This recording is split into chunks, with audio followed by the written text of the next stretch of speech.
assistance in the back. We do have staff in the room, so if you need assistance, just raise your hand. The WIOBA app, we ask that you submit questions on the app, but we will 10 to 15 minutes at the end of the session allow for questions. So just raise your hand, we'll come around with the microphone, and then you can also submit to the app. We ask that you silence your phones, but continue to take photos and tag #Empower2023. And then just remember to bring your personal belongings after this session, and we'll get kicked off here in a second. Before I start, I would like to introduce Maria Trena. She will be our moderator of our program today, and she'll be introducing the panelists. So welcome, and look forward to having you.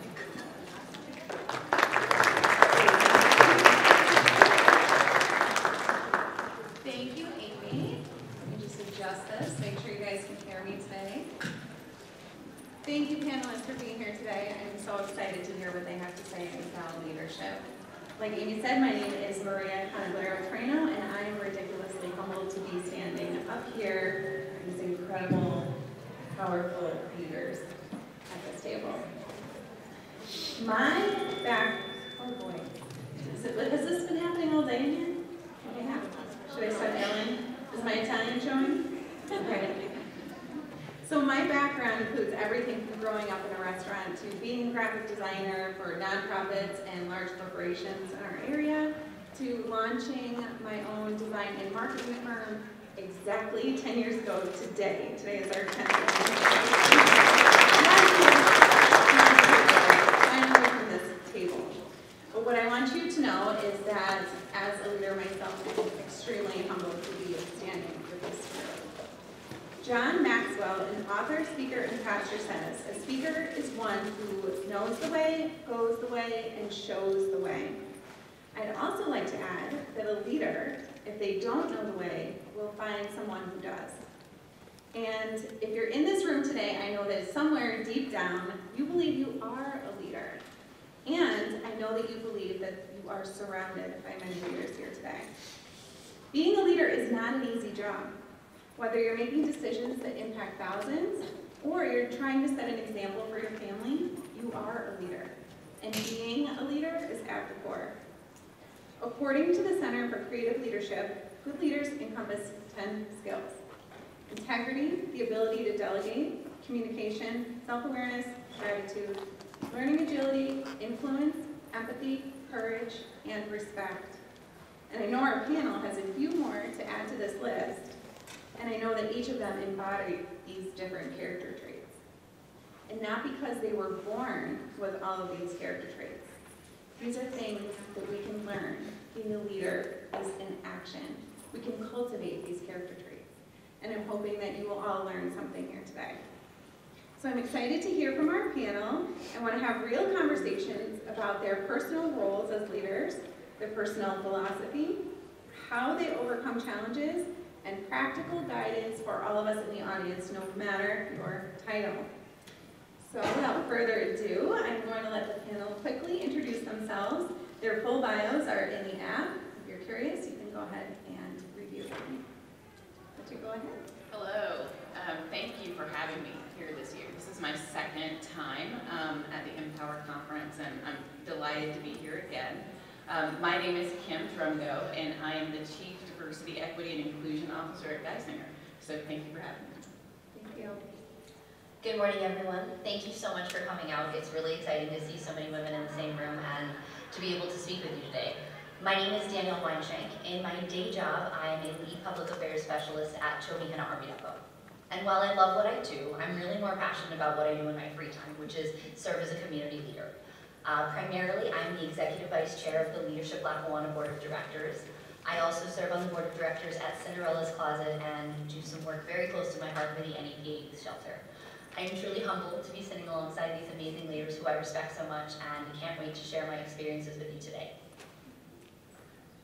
Good morning, everyone. I'm Dr. Katie Leonard. I'm the President and CEO of Johnson College. I'm also a second-timer here at the conference. It's amazing. I was just talking to women this morning about how sometimes we don't appreciate the community in which we live, and how awesome is it that we have something like this, of this magnitude, right here in northeastern Pennsylvania. So I'm honored to be here at this event and sitting alongside these ladies. Thank you so much.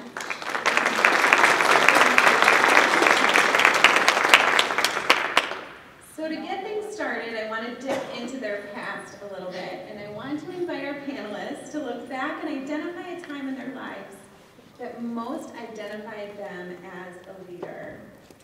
Danielle, what was your first experience that defined your leadership role? So for me, community leadership all started with Leadership Lackawanna. I always wanted to get involved in my community. However, I really didn't know exactly how to do that, like where to start, who to call, what organizations I should be involved in. And being fully transparent with you, which you're going to find is really a theme for me, I lacked the confidence that I had anything to offer any of these organizations. So although it put me in a state of abject terror, I applied for the Leadership Lackawanna Core program and had a truly transformational experience. There's this amazing spate of leadership training classes that you have through Leadership Lackawanna.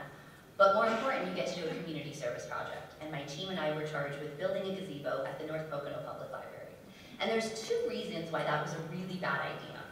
One, if anyone here has ever built anything, I think Jen, you built a house, right?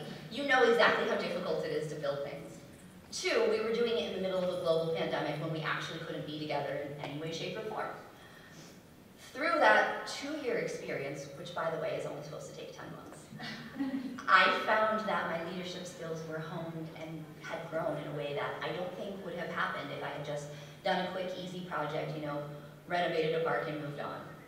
And I found that the things that were truly scary to me about being a leader, conflict management, interpersonal communication, coaching and mentoring teams, really came easily to me because I had been doing it not just ad nauseum for 2 years, but also had been doing it in a remote setting when I couldn't even be in the same room with the people that I was trying to be. At the end of the day, I had this spark in me at the end of Leadership Lackawanna, which really ignited this fire in me, and I'm now passionate about community leadership because I just know how exciting it can be and what joy and gratification you can get from it when you go out and do it yourself. I would be remiss if I didn't say that some of that spark comes from the executive director of Leadership Lackawanna, Nikki Morristel. If you know Nikki, you know just how enthusiastic she is, and you know how hard it is to not get excited about making your community a better place when you've spent even just a few minutes with her. I would not be doing my job as the Executive Vice Chair of Leadership Lackawanna if I didn't do a sales pitch.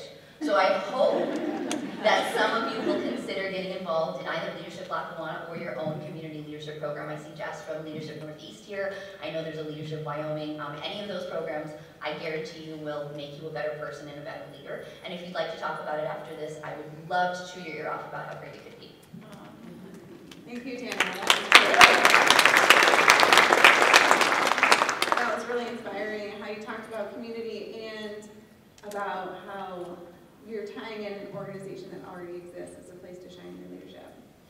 Dr. Katie, is there a mentor or a sponsor that you had growing up that helped you hone your leadership skills? Yeah, I'm fortunate. There's been so many. I was thinking about what our speaker this morning said and how sometimes other people see things in you that you don't see in yourself. That was very true for me. Starting in high school, for some reason, teachers always came up to me and asked me to take the lead on projects, and at the time it's like I don't want to do that. Why me? And then of course as I got older, I started to appreciate that, and I just really started to say yes to any opportunity that came my way. And someone who is of course so instrumental in my development and growth is my predecessor at Johnson College, Dr. Ann Lipinski.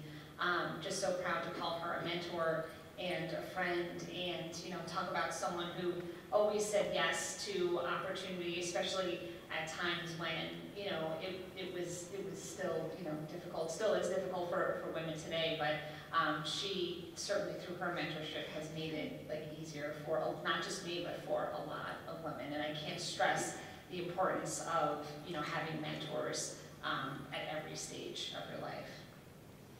I love that. You can be a mentor and you can also ask for mentorship. Yes, it all helps. So, Kim, I know you are really a big believer in creating opportunities for people to say yes to. Yes. Can you speak on that a little bit? Yeah, so, I would define my leadership style more as a servant leader. right? There are 9, 10, 20, probably 30 different leadership types that are out there. And, I early on found myself being more of that individual to seek out talent and love to watch people grow and to see them take off. And so I know when I have a new team member, I always tell them, my leadership style is more like a fighter pilot, right? And my team is Air Force One. So I really work hard to remove barriers. I'm looking out for them, making sure that they have the right course, they're on the right course. Because they're carrying the load, they're growing, they are the important component of my team. And so I leverage my relationships, I leverage my influence in organizations to remove barriers and to make sure that they're successful. And so, that for me is and continues to be what drives me and what gets me up in the morning and helps me do the work that I do. Because without growing leaders, where's our country going to go, right? So I think it's all of our responsibilities to each one, teach one. So. That is powerful. Danielle, what skills do you use most often as a leader? Can you explain that a little bit, how that helps to lead people through? Absolutely. So the skill I use most often as a leader is vulnerability. I know somebody in the audience had a question about that in the Hoova app, so I'm glad we have the opportunity to address that directly. We're going to talk about this a lot today, I think, because for leaders, leading through the pandemic was really a challenge. And for me, as the leader of a number of different teams during that time, I saw a lot of people having a hard time. They were scared, they were anxious, they were panicked. Emotions that I think everyone in this room probably felt, especially in those early days. And as time went on, we would see some people sort of bounce back from that, and a lot of others who did not, who really just came out of the pandemic worse for wear. And I saw a lot of them on my team. And as a leader, I tried a lot of different things to help them, to engage them, to bring them out of their shell. And I'll be totally honest with you, none of them were successful. So I had a lot of research and a lot of conversation with people that I trust, and I decided that vulnerability and putting myself out there 100% was what I was going to do. So I shared with my team, each team that I work with, and I will share with each of you today with zero shame and no regret, that I am one of 59 million Americans who experience a mental health issue. And I utilize a number of resources to help mitigate the effects of that issue on me, on the people that I love, and the people that I support and serve. My team knows that I have blackout hours during the week when I go to therapy, and when I go to mindfulness practice, and when I practice self-care. And self-care is something that I can't talk enough about for each and every one of us in here. All of us as leaders are not practicing enough self-care, and those of you who are parents or shoulder other heavy responsibilities are definitely not doing it enough. So for me, this vulnerability thing was really successful. Just last week I had a colleague come to me who's having a very hard time at work, was very panicked, and said that they couldn't meet their obligations to the organization. They felt comfortable talking to me about that, and we were able to come up with a plan to get them the resources that they needed to help maybe shift some of their workload around to make sure that they could still contribute while not getting into a shame spiral about what they weren't doing and feeling bad about things, and getting into that really negative, deep, dark place that I see some of you shaking your heads, so you've been there with them, and certainly me before. And ultimately, vulnerability is a really scary thing. It was scary to say what I just said to all of you. However, it's been so successful because I know that no matter where I go, no matter what I do, I can be my authentic self. And that is very freeing. So if it's a tool you're looking to add to your toolbox, I couldn't recommend it more. Please. Yeah, I love what you said in terms of, just being very authentic with yourself and authentic with your team. I, pre-pandemic, I have 3 kids, and, early in my career, I realized that I did a lot trying to cover up for being a mom, right? And so, I would, rush to a meeting and sit and slide out of the, room to go and pick up a child and then come back to work, and it was just so hectic. And so, I had a teammate of mine who, one point I had to run out, get a child, take him to a practice, and then come back to work, and the windows were down, and the younger one had thrown a gummy bear in my hand. And so I slide into the meeting, and I'm like, yes, like nothing happened, like everything was going wrong, and, nothing happened, and, I'm trying to get my point across, house, and I'm noticing that one of the leaders in the room kept looking at my hair, like, what in the world is going on? And so finally, you know, I said, okay, I can't cover this up anymore. I have to run out and get my children, and I'm, you know, combing the gummy bear out of my hair. But it is, you know, you have to give yourself permission to be vulnerable and to, you know, not cover up that you're a parent or that you have to take someone to a doctor's appointment, but rather embrace that. Because what I have found is that I wouldn't be the person I am without my family, without all of that I had to do behind the scenes. And that wouldn't be who I am, or you wouldn't be who you were if you didn't go through the emotional stress, or if you didn't go to therapy. I think everything that happens to us is a lesson, and it's for a reason. And when we cover that up, we're covering up the most valuable part of life, which is the reason why it happens. So I think it's really important that we focus, not focus, but embrace the vulnerability and say, I can't do it, or, oh my gosh, I'm about to lose it right now.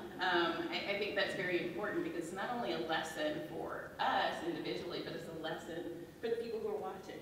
So now you're a role model in how strong you are and getting through, you know, what you were getting through. So I applaud that. Thank you.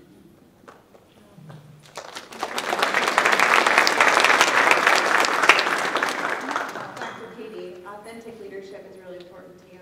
Do you have any stories you want to share about that? Yeah, so I think, you know, I always ask individuals when they come and talk and, you know, and they're still scared to be themselves at work. So the question I ask is, well, what's the worst thing that could happen if you brought your whole self to work? What's the worst thing? Right?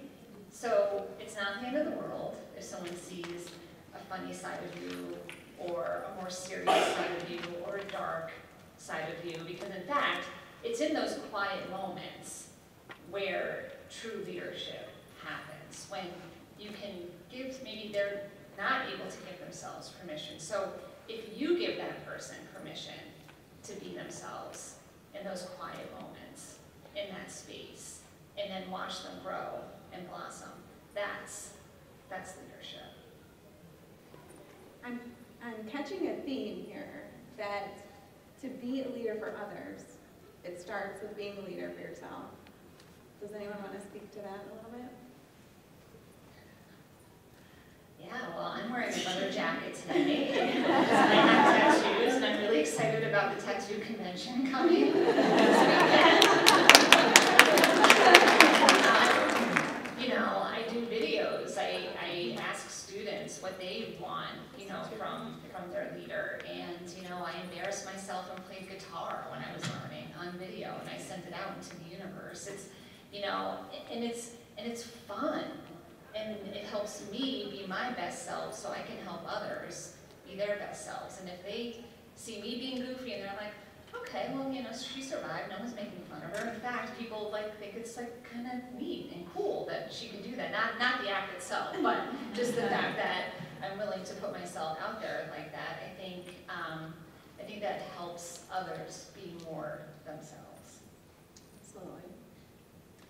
So there are definitely some challenges that leaders are facing today specifically. Danielle, thank you for sharing some difficulties you've had as a leader, because your challenges definitely honed your leadership skills. Have you noticed any other specific challenges that we're facing in the world today? Absolutely, and I think my answer is going to be a little different here than Kim's or Dr. Katie's, because I'm really speaking from a community leadership perspective. My biggest challenge as a community leader is empowering others and engaging them in community leadership. Every single one of you sitting here has the power to make your own backyard a better place. And I'm going to be very delicate here because you're all really nice and I don't want to offend you.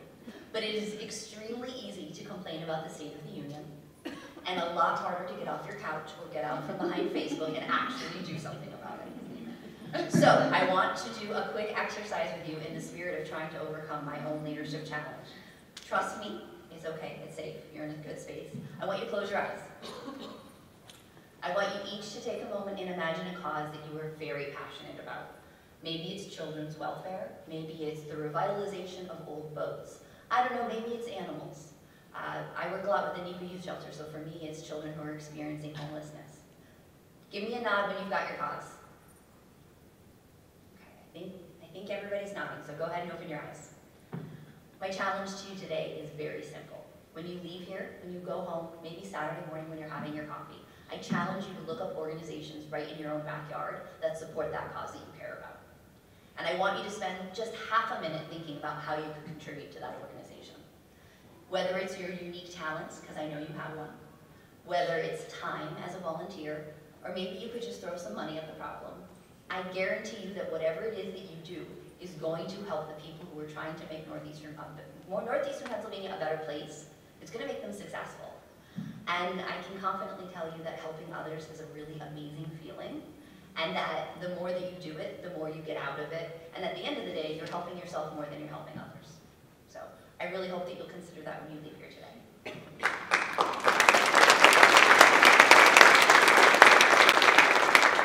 I know I have one in mind. Kim, let's talk about quiet quitting. Oh, yes. Yeah, quiet quitting. You know, and I think we've seen that quite a bit since the pandemic, right? You have a lot of employees who are now either working from home, full-time, or in a hybrid type of situation. And so this term emerged soon after people started going back to work or going, you know, into the office. And you have the individuals who are basically doing just enough to get their job done, right? And not really giving any extra discretionary effort to move their organization along. And so that's where my servant leadership kicks in, right? And I begin to ask questions of, employees or team members to say, so what is it that drives you? What's your passion? And I've gotten some answers that say, not this work. Not what I'm doing right now. I'm like, okay, that's fine, that's fine. So let's talk about how we can look at your role today and build the skills for what you want to do tomorrow. Even though you don't like what you're doing, or you don't see yourself in this role 5, 10 years from now. Let's take a step back and think really hard about how what you're doing today can build the skills for that job that you do want, right? And how can I help you do that? And so, to really get in front of quiet quitting, you've got to feed the passion of your team. You can't just say, this is your role, that's all you're gonna do, 8 hours a day, that's all we can give to you. Where in fact, if you do fuel a passion, you'll get more discretionary work out.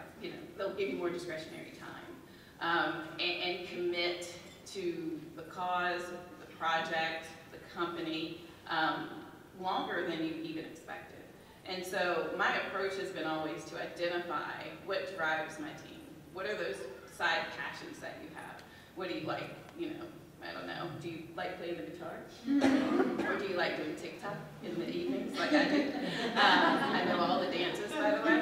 That fuels my passion. And so, really digging deeper with your teammates to understand what drives their passion and figuring out how that can be a part of the work. I had one individual whose passion was photography.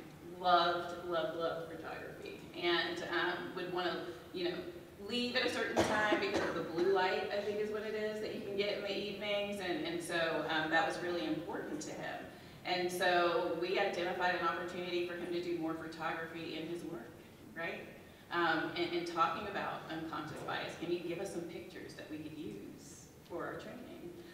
So it really is being creative, understanding what drives your team, and making space for them to be their authentic selves and bring their talents to the workplace in a very unique way. You begin to really squash the quiet quitting, because what they were quitting for, you now are bringing into the office. Yeah, it's kind of an opposite approach. Most people would think, oh, I can't let them do that, they might leave. But if you give them an opportunity, they might stay, and they might flourish. Exactly. And be even better than they were before. That's incredible. So, thinking about the future and advice that we can give our leaders here today, how can the role of leader be tailored based on different skill sets and personality types? Does that speak to anyone of you up there? Don't keep you guys. So what I would say is from a community leadership perspective, it's just really about getting to know your team.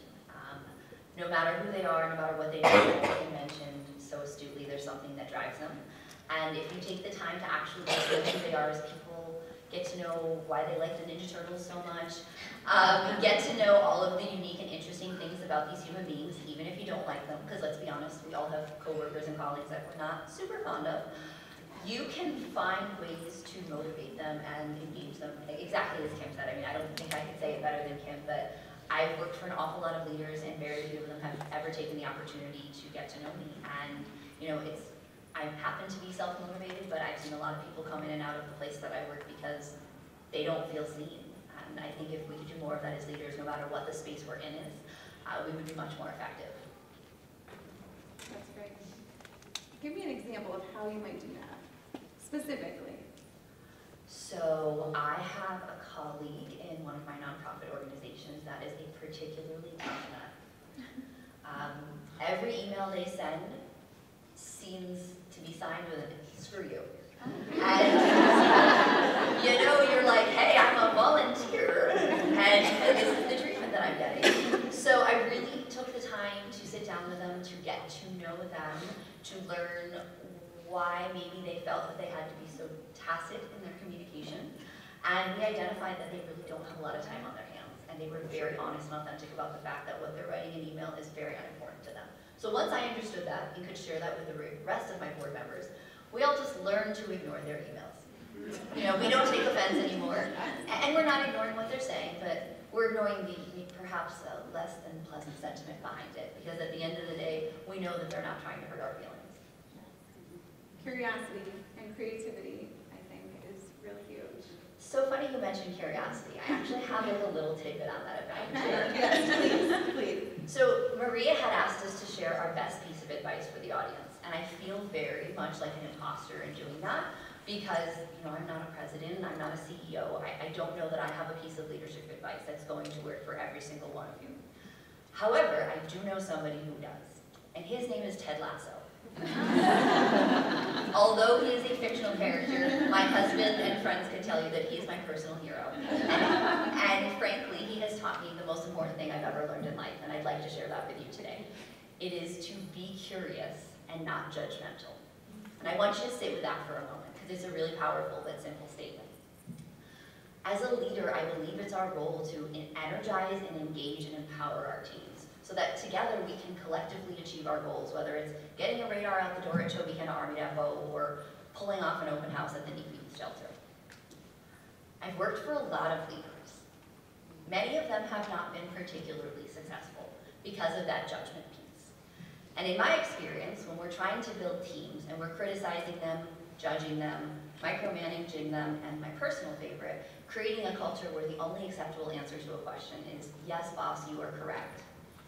It's not really a great situation. So by approaching our teams with curiosity, as the great Ted says, instead of judgment, we give them the opportunity to bring their true and authentic perspectives to the table and to our workplaces and to our volunteer spaces, to feel safe, and to really make contributions that are going to take our organization forward instead of them just taking them where we think we want to go. I guess the advice here is to get an Apple TV Plus subscription and really learn from Ted Lasso why curiosity is such an important leadership skill.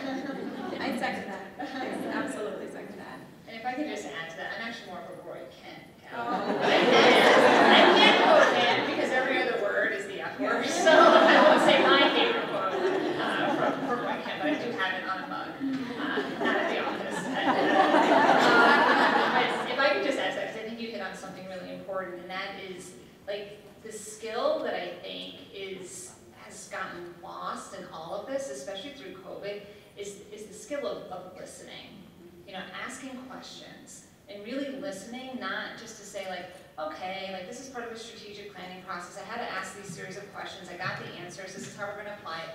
but really understand, like getting to know your team through questions and like Kim said, what motivates them, but then really sort of bringing all of that together and synthesizing it and understanding that like individually, we're good, but we're great when we bring all of that together and all those viewpoints together, and it produces an even greater whole. So I think, you know, I can't stress that enough, just especially in today's day and age where everything's a soundbite, everything's like a news clip, just the importance of really taking the time to like ask those questions and listen.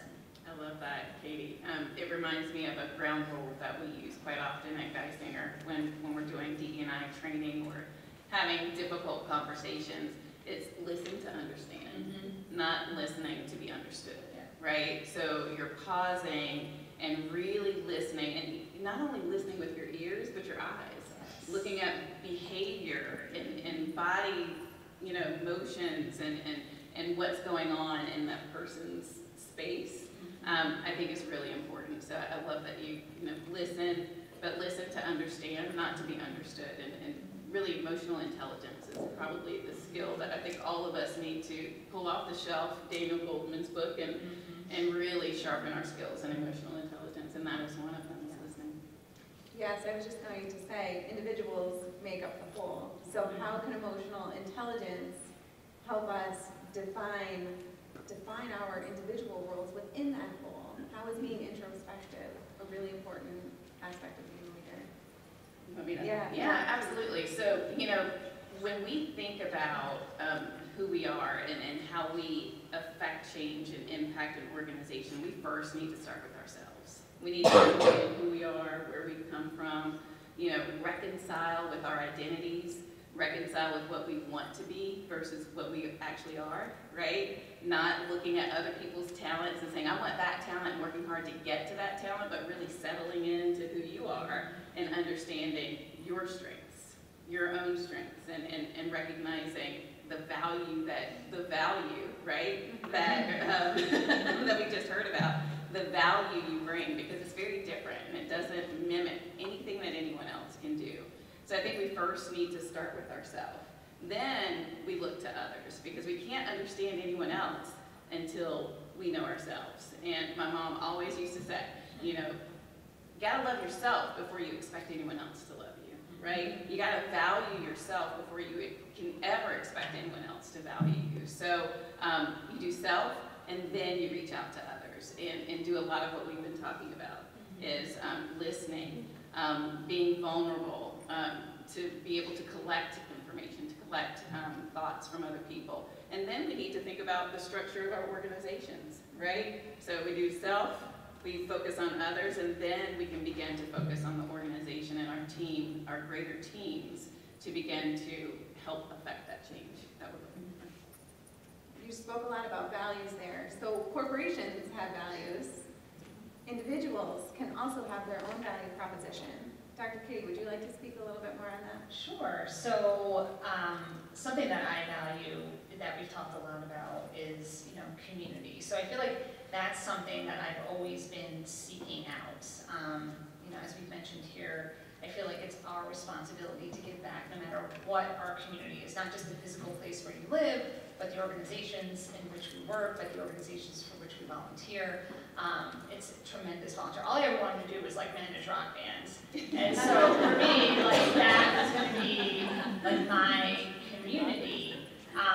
But, you know, and I sit here and joke about that, but in all seriousness, I think for me, growing up, I looked at that camaraderie of a rock band and a rock manager. And you see all like the movies now, and Daisy Jones and the Six, which is one of my all-time favorite books, just came out as a series. I highly recommend it. But it was just that sense of community that I feel like I was looking for, because that's what I valued so much. And that's what I knew I wanted to create no matter what I did and where I went. And that's why I went I showed up at Johnson College one day as you know, in the fundraising department.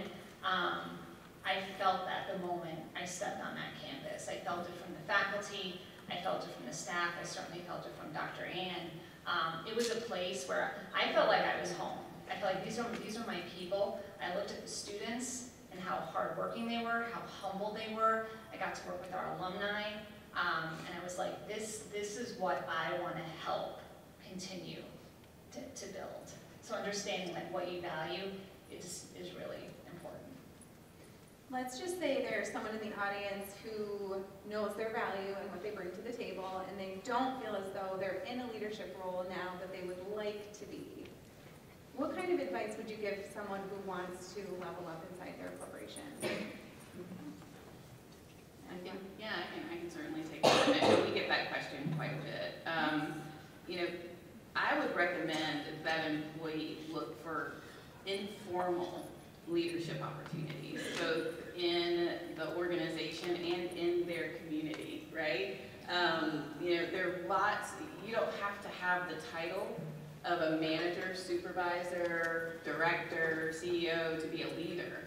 Each individual in this room is a leader in their own right. And so I always recommend that you first look for your passion, right? And take leadership roles in those particular areas. So everyone who closed their eyes and identified that community organization that, you know, they're passionate about, that's a leadership opportunity.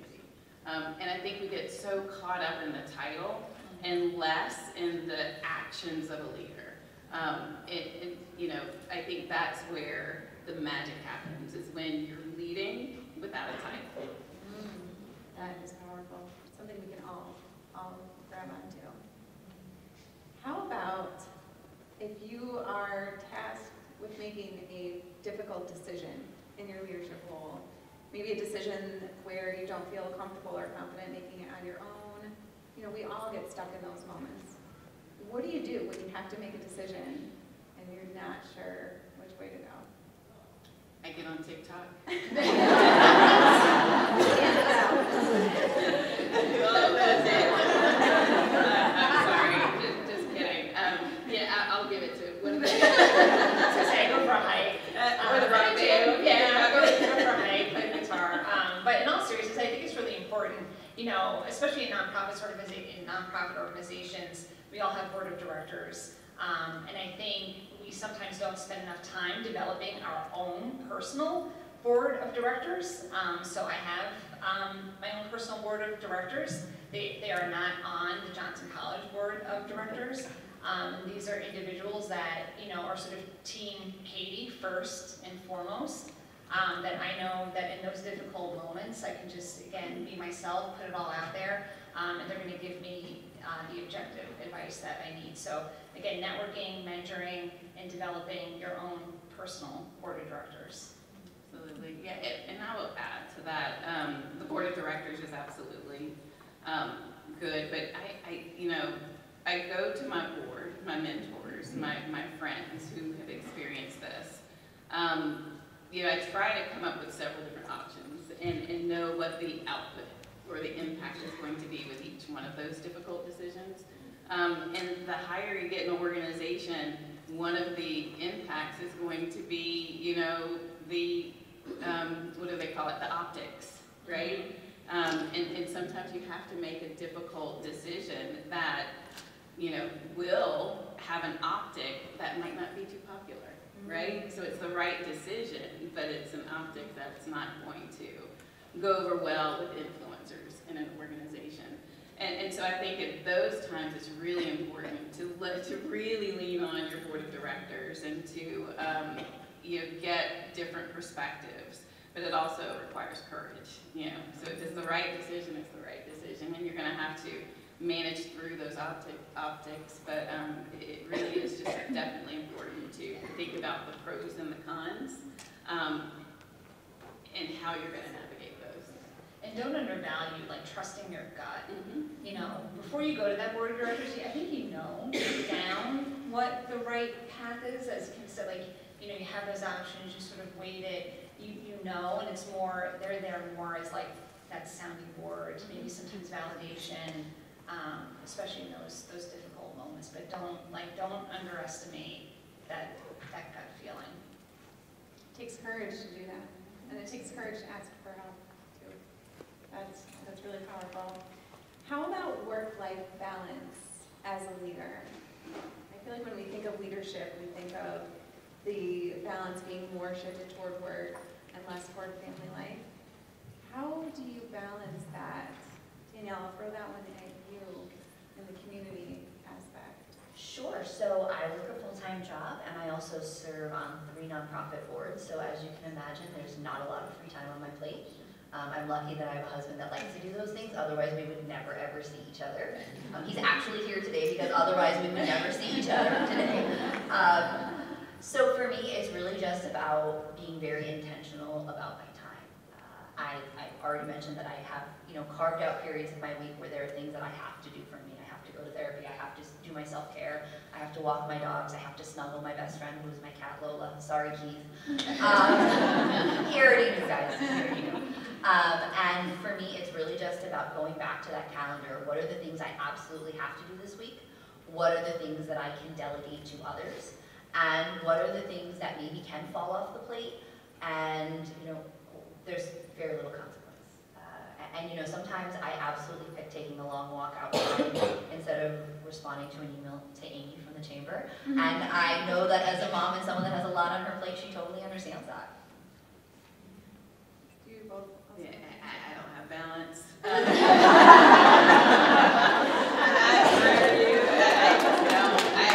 honestly don't. And there are days where I get it right? There are days where I feel like, wow, I got my son up on time. We got to school. He actually ate before he went to school. And then I get back and I'm hitting the meetings and I don't do too well. But I hit the ball out of the park with my son, right? And so I believe that there are trade-offs that I have to make. And they're good days and then they're bad days. And so I just take the good days, when I can get them. There are very few times where I say I have a really good work-life balance. But there is this, I had a really good day with my family. I had a really good day at work, or I had a really good week, or I had a really good week with my family, or this week, it was really balanced. And so I just think that it ebbs and flows based on your lifestyle and what you have going on. And, work-life balance, I don't know. I've never liked that term. I think it's a myth. I do think it's a myth. I think it's all in how you manage your life and what's important to you, as Danielle so very well articulated. It really depends on, what you value, right, at that time and what's going on. And I know my family, they understand that, when I get into work, I don't hear a word they're saying, If I'm looking at my phone, answering an email, they say, hey, Mom, can I spend $10,000 on these shoes? I'm like, yeah. I'm like, wait, what did I say?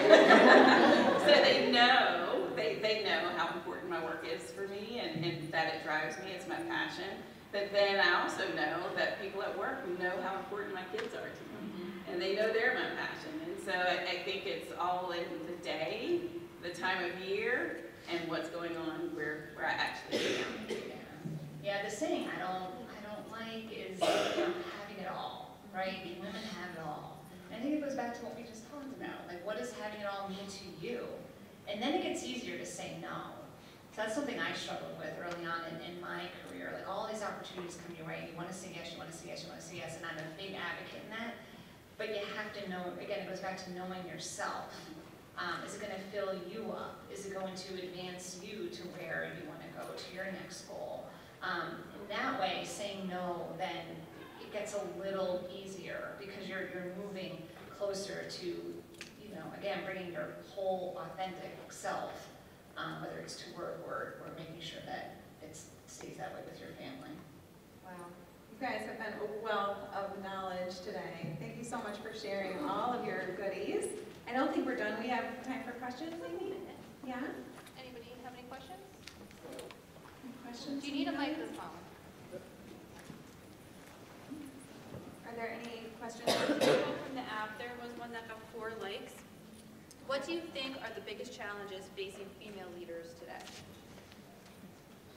I can answer that. for me, it's questioning our own capabilities, right? Knowing that we know how to do the job, but questioning our own capabilities and not necessarily leaning in to what we know we can do. And so, when we question our own capabilities, we have these stories that we're creating in our mind.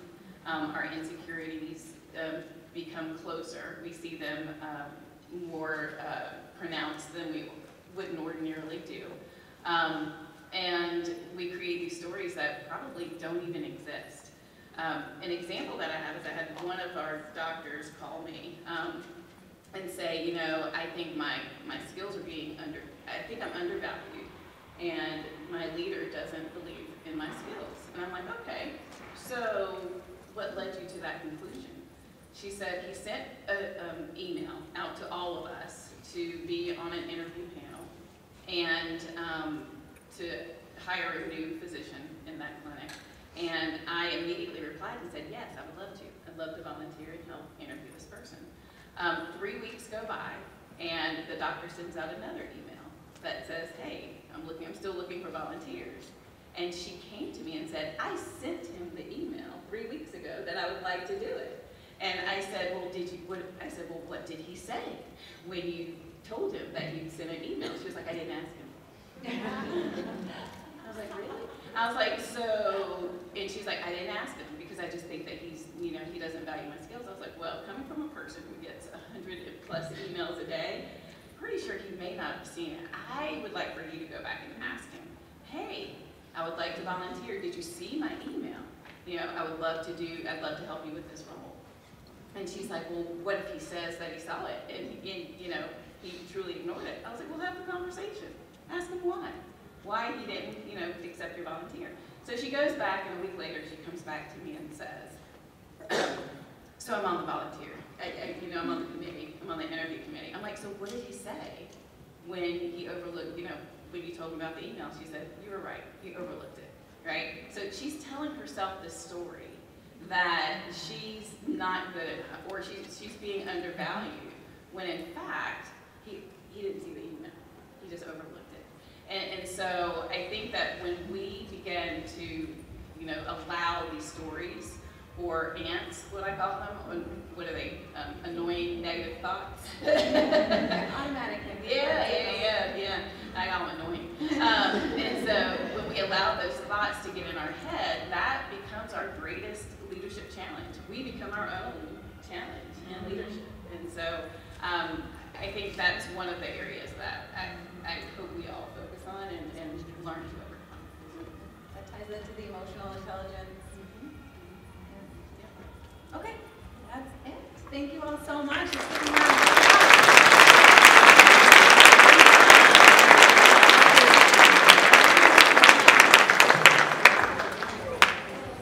Thanks for coming, everybody. Enjoy lunch.